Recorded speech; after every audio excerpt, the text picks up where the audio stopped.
Bawaslu DKI Jakarta membuka peluang akan memanggil putra sulung Presiden Jokowi Gibran Rakabuming Raka pada Selasa 2 Januari 2024.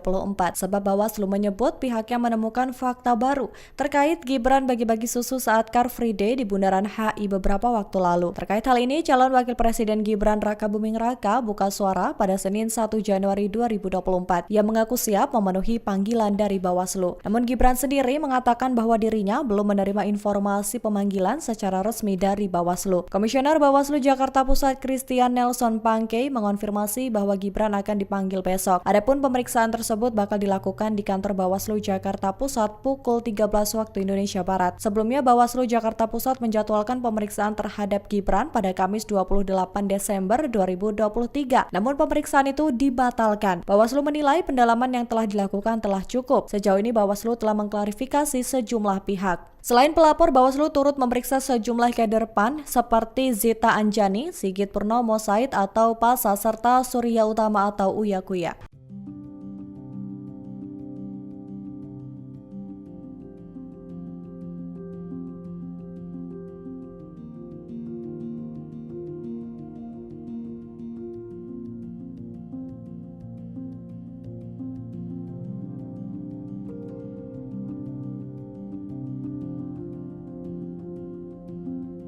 Download Tribun X sekarang, menghadirkan lokal menjadi Indonesia.